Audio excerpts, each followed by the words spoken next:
I like reviews on YouTube, especially products that are reviewed very rarely. I'm going to review the 2013 Hyundai Elantra Limited, and I'm going to show you the features that I think are great and the features that I think could be improved on. The North American Car of the Year for this class. One thing I'll note first from the outside, this car does have a backup camera, but one thing it doesn't have is it doesn't have backup sensors. So you don't have any alert or alarm when you're backing up. We also have a Veloster and a Santa Fe in the family, and the Veloster has a backup camera and it also has the sensors. No sensors on the Elantra. The one I have is the Limited with the tech package, and it comes pretty loaded. This year it's got an electric seat down here, and it's got dual zone climate control, which is new for the 2013.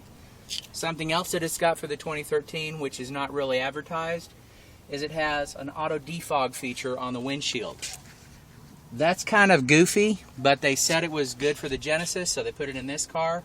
What it basically does is it makes your windshield replacement $500 instead of $300 because you have to buy it from the dealer. One of the things I liked about this car was the leather seating surfaces are comfortable. One thing I didn't like about it is all the visors had a flashing of plastic along the edge that is fairly sharp. And all I did was I just came out here in the car and sat down here for about 20 minutes with my fingernail and scratched that flashing off. But that's a fit and finish thing that I think that Hyundai could have done better on. The car comes with all kinds of features.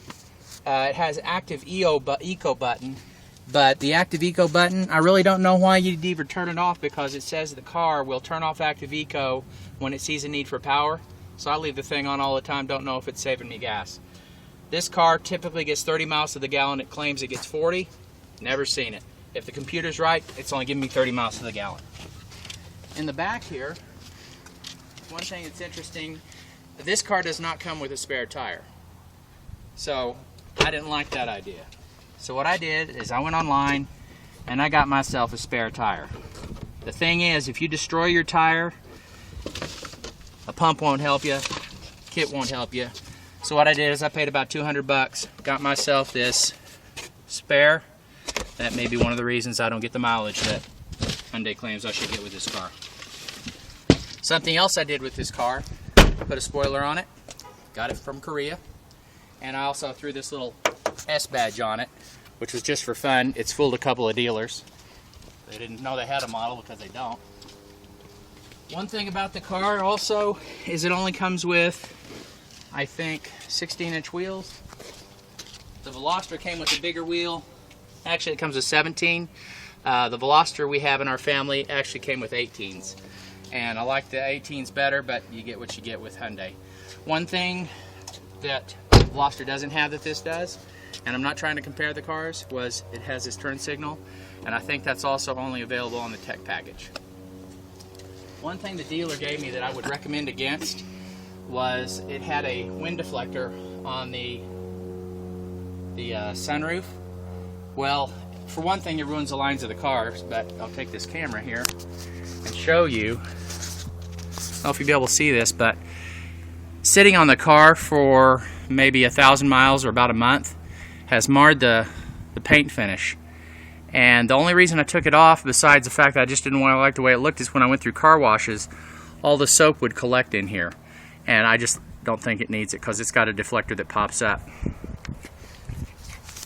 One last thing that I liked about this car, and probably why I paid the extra to get the tech package, was the push button start. Pretty slick. I think more cars are coming with it now. Just put your foot on the brake, push the button, and it starts. System ready. Pretty slick. All you have to have is this little fob. It's got a backup key in it if you need it, but I've never needed it. This rarely comes out of my pocket. And to lock the car, all you do is hit this little button. Yeah. Another thing that I think could be improved on is my kids like this car because it's got heated seats in the back. That's kind of a slick little feature. The switch has to be turned off though. It isn't a timer switch, it's an on-off switch. And they're good about turning it off. But one thing that is not cool about this car, and just stay here, I'm going to go around.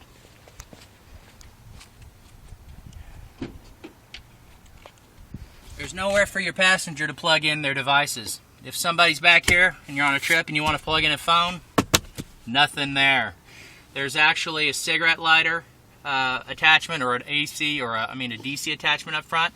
There's a second one on the side, and then there's a USB port. But there's nothing back here.